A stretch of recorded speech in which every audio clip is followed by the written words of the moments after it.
L'onde de choc provoquée par la mort de la militante brésilienne Marielle Franco gagne la Suisse. Plus d'une centaine de personnes se sont rassemblées tout à l'heure, place des Nations à Genève. Marielle Franco et son chauffeur ont été tués par balle le 14 mars alors qu'elle rentrait d'une réunion féministe. La thèse de l'assassinat est privilégiée. L'émotion dépasse les frontières brésiliennes. Le haut-commissaire aux droits de l'homme de l'ONU a été saisi. Marielle Franco était conseillère municipale à Rio de Janeiro. Elle militait pour les droits des homosexuels, mais aussi pour les habitants des favelas. Sa voix dérangeait à droite et dans les rangs des autorités. Le reportage sur place de Sonia Editi. Son exécution a choqué tout le Brésil. Ce soir, une semaine après le meurtre de Marielle Franco, des milliers d'habitants de Rio de Janeiro sont venus exprimer leur colère et leur émotion. À 38 ans, cet élu local et militant de la cause noire a été assassiné de 4 balles dans la tête dans son taxi, en plein centre-ville. Ceux qui ont tué Marielle ont réveillé le peuple. Quelques jours avant son assassinat, Marielle Franco avait dénoncé sur les réseaux sociaux les violences policières qui ont lieu dans les quartiers pauvres dont elle était originaire. Pour la majorité des manifestants, c'est la police qui est responsable du meurtre. On est tous dans la rue car ils ont assassiné l'unique représentante politique des favelas. Elle a été exécutée pour ce qu'elle dénonçait et ce qu'elle représentait. Ils ont voulu cacher tous les crimes qui ont lieu dans ces quartiers.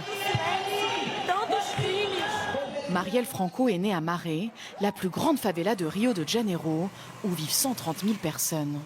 Elle y dénonçait l'intervention militaire décidée par le gouvernement pour faire face à la violence endémique. À Maré, il y a eu 42 victimes de balles perdues l'année dernière. Ironé connaissait bien Marielle.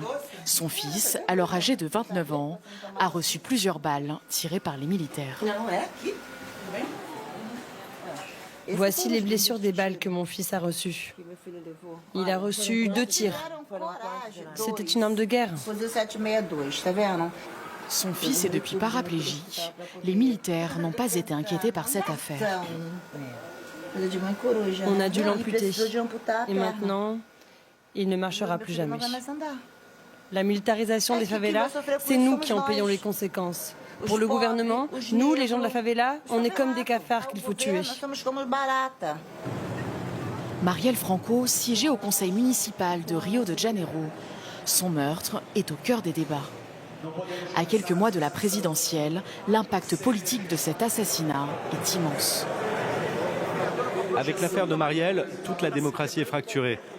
Les institutions fonctionnent en apparence, mais en réalité, elles sont totalement menacées. Désormais, ceux qui luttent pour les droits de l'homme au Brésil vont vivre avec la peur d'être tués. Et pendant la prochaine élection présidentielle, cette menace va peser sur tous les candidats. De très nombreuses manifestations sont prévues dans les semaines qui viennent. La voix de Marielle Franco s'est éteinte, mais son meurtre a bouleversé le Brésil.